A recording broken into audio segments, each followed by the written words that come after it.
So before we actually talk about contour, I want to talk about the difference between contour and bronzer. So your contour is a matte shade, it's quite dull, and it's used on the low points of the skin. So basically where you have a shadow, and this will emphasize the bone structure. Whereas a bronzer can be matte satin or shimmer. It's usually more of a vibrant tone, and it's used in the high points of the skin to fake that sun-kissed glow.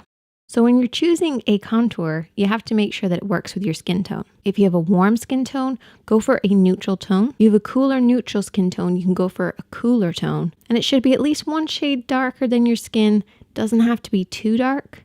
And it can be cream or powder. If you are using creams, however, make sure you apply it before you apply your setting powder. Otherwise, it's clog city.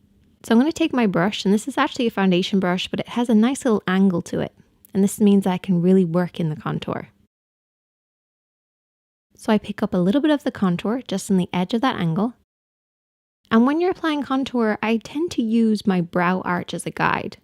I never want to bring my contour in too far. Some people like to use the edge of their eye as well, so you want to make sure you're adjusting this depending on your face shape. So I feel for the hollow of my cheekbone, and you can do a few funny faces, move your face around in order to find that shape. Or if you don't have it, you can always add it in where you want to. And I basically run the brush along the edge of the face, working upwards towards the ear and making sure not to pass the edge of my arch of my brow. This will just prevent you from bringing your contour in too far. And I don't blend right away, I actually do the other side of my face to begin with and just check the angles to make sure it's working for me.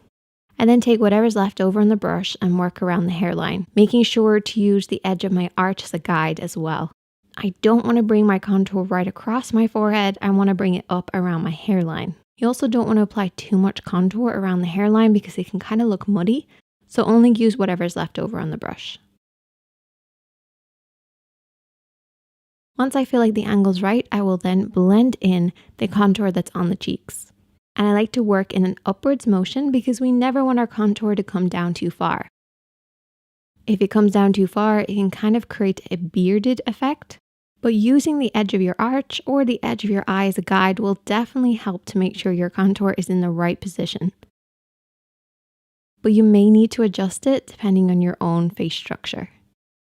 But less is actually more when it comes to contour. So don't overdo it. Use your natural bone structure and just emphasize it however you prefer. I know it used to be a massive thing here on YouTube, but I feel like more people are sticking to what works for them. If you do have any more questions about contouring, you can definitely let me know, or even just send me a picture of your face on Instagram and I can try and help figure out where your lines would be. Don't feel like you have to change your face shape, just emphasize what's already there.